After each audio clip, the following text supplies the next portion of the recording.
So, what's up mga choy? Good morning sa inyong lahat. So, for today's content mga choy, magre-repaint na tayo dito sa ating motor. At ito yung gamitin natin pang repaint mga choy. Itong Samurai. Meron tayong yan, bustok silver. Tapos white.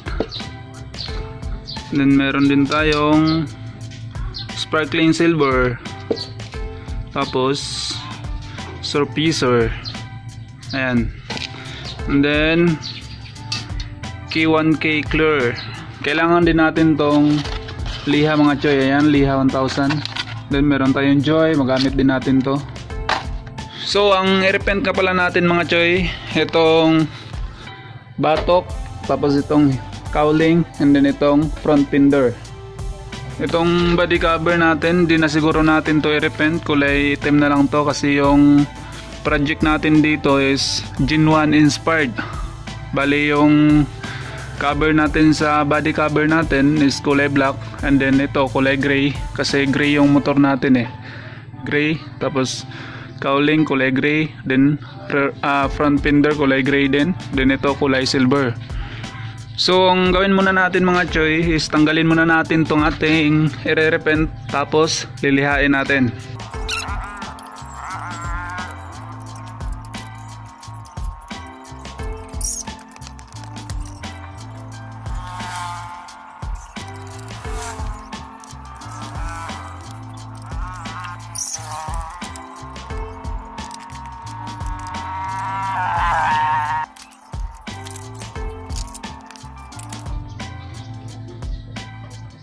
So ito na mga choy, tanggalin muna natin tong carbon sticker.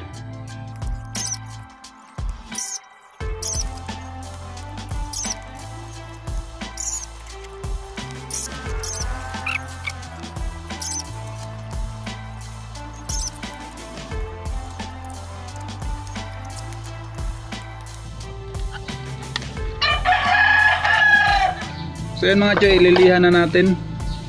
Bale yung goal natin dito mga choy, tanggalin natin tong glossy nya. Gawin natin tong matte para yung paint natin is talagang kakapit. So pati rin yung mga ibang fairings, yun din ang gawin natin. So right, umpisa na tayo. So umpisa na natin sa pagliliha. Fast forward ko na lang mga choy para di na masyadong mahaba yung video natin. Lagyan muna natin ng kunting joy. Yun, konti lang.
So ayun mga choy, patuyuin muna natin. Ibilad muna natin sa araw para matuyo. Moments later. So ito na yung Ito na yung itsura niya mga choy kapag natuyo na. Yan, wala na yung glossy niya. Yan. Yan.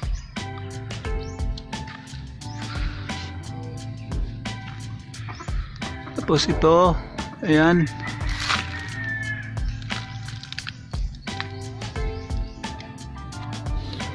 So, i-shake muna natin tong surfacer mga choy. So, subukan muna natin. So, okay. Start na tayo mga choy.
So ayan mga choy, patuyuin muna natin yan ng mga 15 to 20 minutes.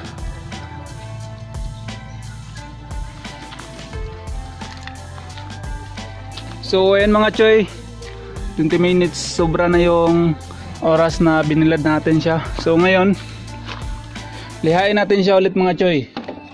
Pero hindi na kagaya kanina na tinudo natin yung pagliliha. Ngayon, soap na lang yung pagliha natin. Kung baga, kunin lang natin yung mga hindi pantay na parte.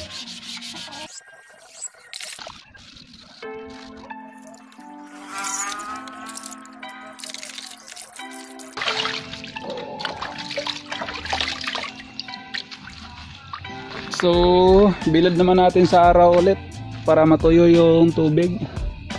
Ayan, hintayin lang natin mga choy, tapos color na tayo. Ito, tapos na yan. Tapos ko na yung maliha ulit. Hindi ko na pinakita para di na masyadong mahaba yung video natin. Ito, tapos na rin to. 15 minutes later. So ayan, ito yung first coat natin. Subukan muna natin. Ayos.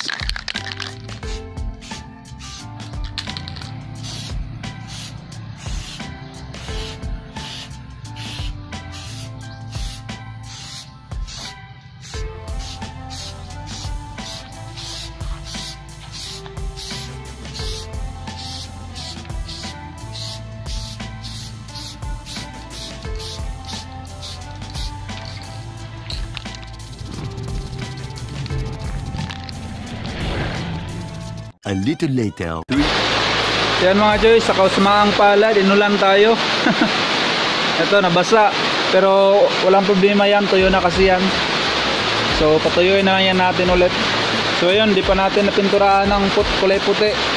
Yun pa lang yung napinturahan natin. So ayun mga choy, dito natin siya tapusin sa loob ng bahay. Medyo maulan pa sa labas.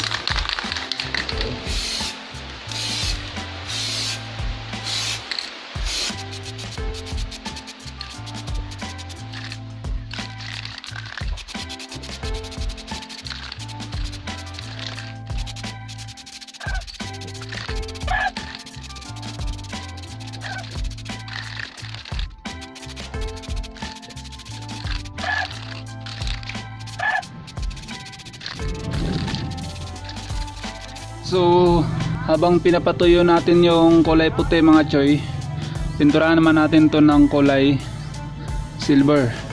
Ayan, sparkling silver. Ayan siya.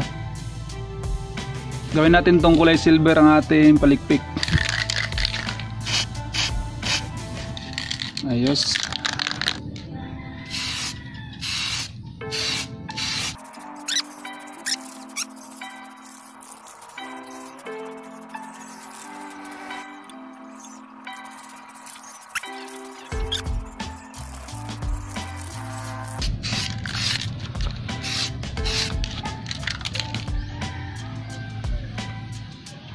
So yan mga choy, patuyuin na lang natin yan, tapos mag second coat tayo. Dito din sa ating color white, mag second coat tayo kapag natuyo na yan. So instead na 5 minutes lang yung arrival sa ating second coat, ginawa ko ng 20 minutes kasi walang araw. So let's go, second coat na tayo.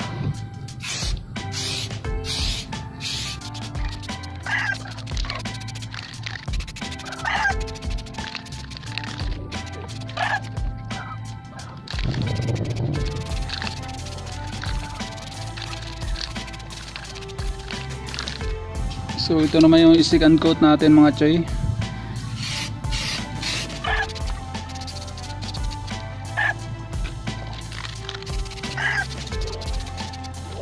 So ayan mga choy, natuyo na yung color white natin. Ito yung ating pang top coat mga choy, Bustok silver. So para itong gray na metallic. So tingnan lang natin mga choy kung anong kinalabasan nito. So try muna natin. Right, okay.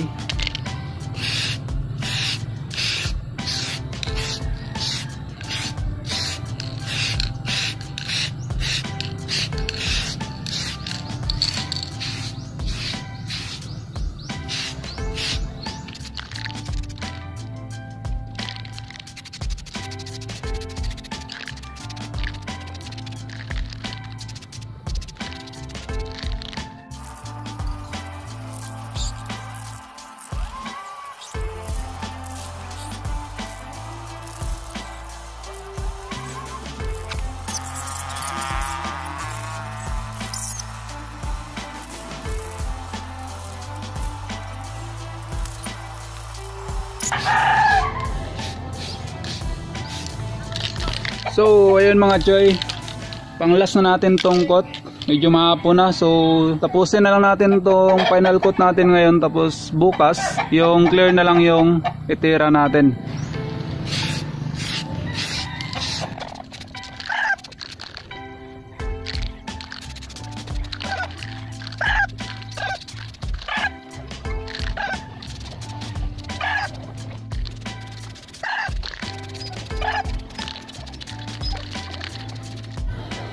So ayun mga choy, medyo dumidilim na nga. Bukas na ito natin tirahan ng clear mga choy.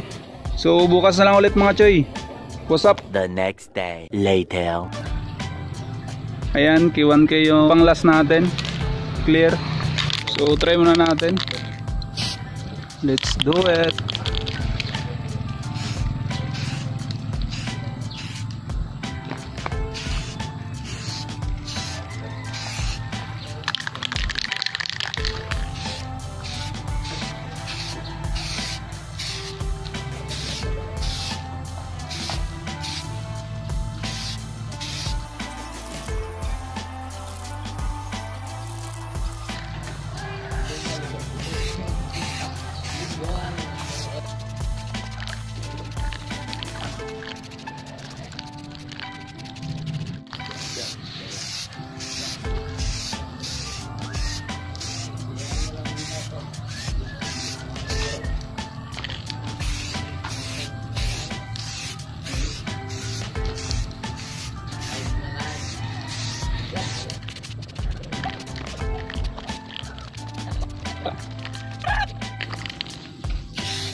So yan mga choy, patuyuin muna natin yan. First coat ng clear. 5 minutes later. So yan mga choy, second coat na tayo ng clear. Pang last na coat na to natin.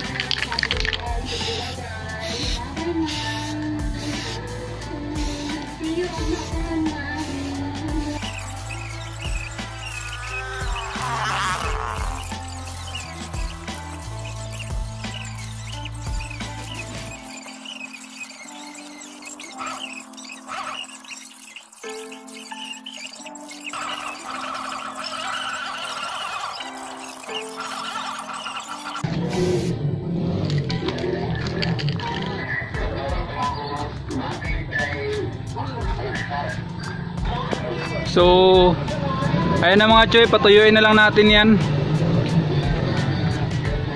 Mga 12 to 24 hours natin yan patuyuin bago natin ikabit sa ating motor. So hintayin na lang natin mga choy. What's up? The next morning. So ito na mga choy, pwede na natin itong ikabit ngayon. So let's go, kabit na natin.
So ayan na mga choy.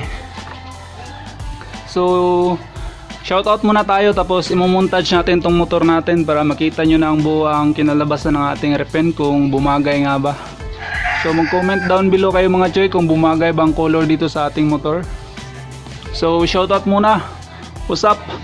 So shoutout kay Ayan Ima, shoutout din kay Nathaniel Castro, at shoutout kay Al Amen Alawaden, shoutout din kay Al Pugs, shoutout kay Ricky Pingol. Sabi niya, pabati naman po from Team Kabalian Restaurant Farm Jida or Hida. Shoutout sa inyong lahat yan mga choy, ingat kayo dyan. Shoutout din kay John Christian Dupagan. Shoutout kay Mimili Samera Cañete. Shoutout din kay G. Ford Gordulan. At shoutout kay Renato A. Mancao Jr. from Pagadian City. Shoutout kay Abraham Dano. Shoutout din kay Gerald Coligado. At shoutout kay RB Atabelo Official from Dumaguete City. Shoutout sa inyong lahat yan mga choy. Shoutout din kay Martina Espirito. At shoutout kay Jones Ginel or Hinel. So yun lang muna mga choy. Sa mga bago pa dyan, huwag yung kalimutang mag-subscribe sa ating channel. At i-click nyo na rin ang notification bell para ma-update kayo sa mga susunod nating video. Enjoy nyo yung montage natin mga choy. What's up?